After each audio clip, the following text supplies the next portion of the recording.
पता है, जब लालटेन का युग आया तो उस लालटेन के युग ने इन्होंने लालटेन से ज़्यादा किसी को दिखाया ही नहीं। इन्होंने लोगों को माइंडसेट किया, लाइक अगर हम एक घर में माइंडसेट कर लेते हैं कि हम अगर दाल रोटी ही खा के रहेंगे, अगर दाल रोटी ही खाएंगे, हम कभी फील भी नहीं कर सकते कि हम हरी सब्जी भी खा सकते हैं। तो वो लाइफ दिखाई है इस महागठबंधन ने कि आपको इतने में ही बहुत खुशी मिलती है, इतने में ही लोगों की मानसिकता बना दी है इन लोगों ने कि हम लालटेन में ही खुश थे। आप सोचिए, आज एलईडी और सोलर की कल्पना किसी ने की थी? जिस तरीके से बिजली रह रही है, जिस तरीके से सोलर और एलईडी लाइट्स की बात करते हैं, तो आप बताइए कि क्या लालटेन आज जला के आप भी रह सकते हैं? तो इससे ज़्यादा कल्पना नहीं। आज समय है, स्वर्णिम काल है, यूटिलाइज करें लोग ऐसे प्रधानमंत्री और ऐसे नेतृत्व को। नीतीश कुमार जी को सम्मान के साथ देखें। ईश्वर इस कलयुग में एक अवतार को भेजा है, उसको बहुत बहुत। विधानसभा की बात करें तो बक्सर में बहुत सारे दावेदार घूम रहे हैं, बहुत सारे योद्धा हैं आपके पार्टी से, और महिला नेत्री में आप भी रेस में हैं। क्या लगता है आपको, लगता है कि आपको पार्टी आपके ऊपर इस बार विश्वास जताएगी और आप बक्सर का नेतृत्व करेंगी?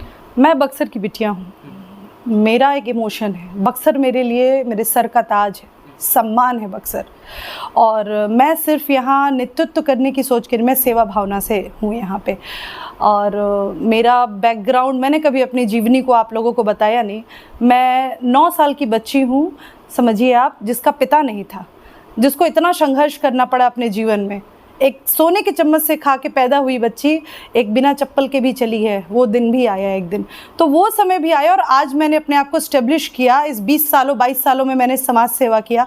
तो मुझे लगता है कि इस बक्सर की बेटी को पार्टी एक बार ज़रूर देखेगी। लेकिन हाँ, इसके बावजूद मैं कहती हूँ कि हर उस महिला में शक्ति है, उस हर महिला को भी नेतृत्व करने का मौका मिलना चाहिए जो काम करती है, या कोई भी हो, चाहे पुरुष वर्ग हो या वो जो पार्टी के लिए काम कर रहे हैं। और जो भी इस बार आए भाजपा से, मैं आपको बता रही हूँ, हम लोग जान लगा देंगे उसको जिताने में।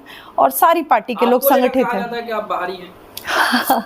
ये मेरे लिए भी थोड़ा सा सस्पेंस है, seriously I am telling you. मैं रेवटिया परवानपुर पंचायत की बेटी हूँ। बोलना तो नहीं चाहिए ये वर्ड, लेकिन आप जाके वहाँ पता कर लीजिए कि हमारे घर के, हमारे पिताजी और हमारे बाबा की क्या विरासत है और क्या अभी भी है।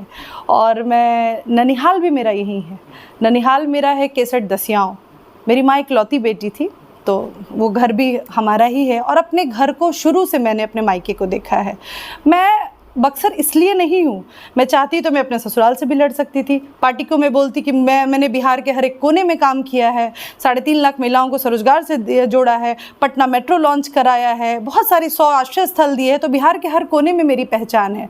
लेकिन चिराग तले अंधेरा, आप समझते हैं? ये तो कहाँ से उठ गया? देखिए, I seriously I don't know, मैं नहीं जानती हूँ कि ये कोई तो मुझे ऐसा नहीं कहता। सब तो मुझे बिटिया की तरह प्यार करते हैं, सब तो मुझे बहुत प्यार करते हैं। हम लोगों में ये बातें चली गई हैं, देखिए बाहर से आई हैं।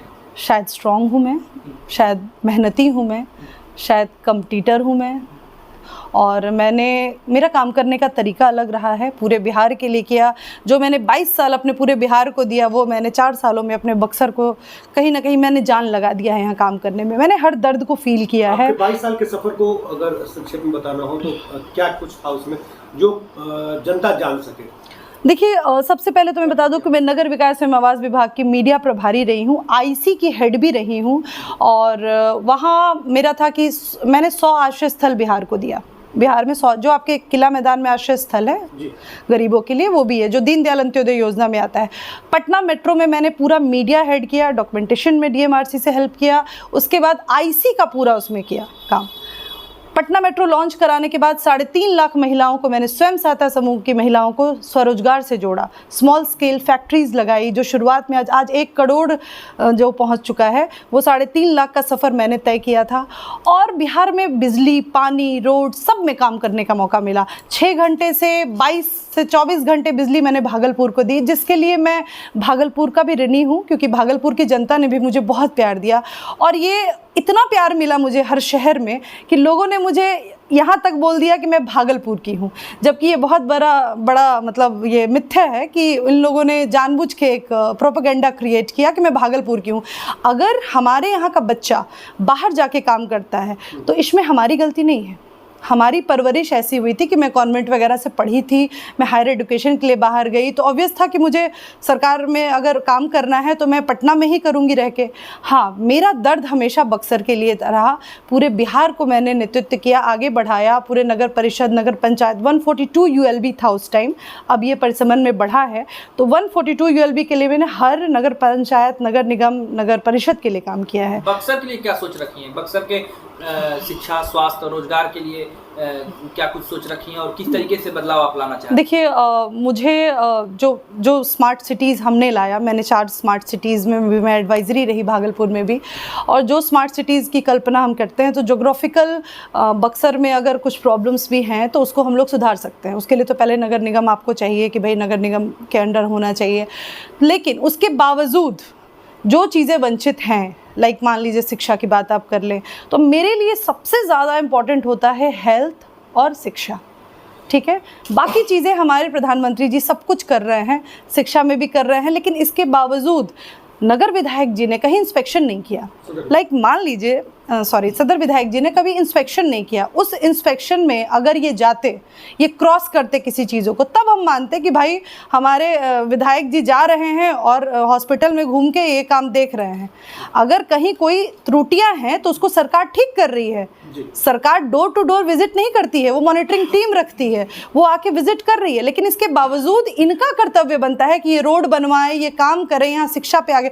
सदन में तो इनकी आवाज़ ही नहीं उठती है। तो कहते हैं कि विपक्ष के जो विधायक हैं उनको सत्ता पक्ष के जो सरकार है तो दबा देती है विपक्ष के। तो आप कुर्सी छोड़ दें विधायक जी, आप कुर्सी छोड़ दें विधायक जी, बिकॉज जब आपसे हो नहीं रहा है, जब आप नहीं कर पा रहे हैं, अगर आपकी बातें नहीं सुन पा रही है सरकार, तो आप छोड़ दें कुर्सी। तब तो आप ठग रहे हैं ना बक्सर वासियों को। आपको लगता है कि आपने तो ये कह दिया कि कुर्सी छोड़ दें, लेकिन वो तो फुल कॉन्फिडेंस में है और उनका ये भी कहना है कि भाजपा के लोग हमारे लिए वोट मांगेंगे। और उन्होंने कहा कि जितने पोस्टर्स लगे हैं नगर में, जितने लोग दावेदारी कर रहे हैं, 40-45 लोग, सारे उनके लिए वोट मांगेंगे जब उनको टिकट मिलेगा। तो देखिए, ये उनकी जो मानसिकता बन गई है कि मैं जीतूंगा। ठीक है ना, आप चले जाइए चौसा, आप पता कर लीजिए, मैं तो घर घर घूम रही हूँ, आप पता कर लीजिए लोगों का दर्द। लोगों ने एक ही बात बोला है, हम देखिए, हाँ, बक्सर सम्मान चाहता है, बक्सर ज़रूर चाहता है कि अगर आप एक बार प्रणाम करते हैं तो दिल से आशीर्वाद हम देते हैं। लेकिन बक्सर ये भी चाहता है कि हमारे बच्चे अच्छे शिक्षा पाएँ, कभी भी हॉस्पिटल के लिए हमें पटना ना जाना पड़े, कभी भी वैसे रोड ना हो जहाँ पे हमारा एक्सीडेंट हो, हमारी गाड़ी ख़राब हो, हमें रोटी की सुविधा रहे, हमारे यहाँ रोजगार आए, जैसे भाजपा ने लाया। आप उठा के देख लीजिए, डुमरांव को उठा के आप देख लीजिए, तो फैक्ट्रियाँ सेटअप हो रही हैं, धीरे धीरे डेवलपमेंट हो रहा है। चूँकि इनका सपोर्ट नहीं होगा इसलिए ऐसा कुछ हुआ है यहाँ। अदरवाइज यहाँ पे देखिए, आप पूरे एनडीए में आप उठा के देख लीजिए, ये चारों जो विधानसभा है इनकी स्थिति क्या की हुई है इन लोगों ने। यही अगर भाजपा का और एनडीए का रहता बंदा तो क्या होता, आज डेवलपमेंट की धारा बहती।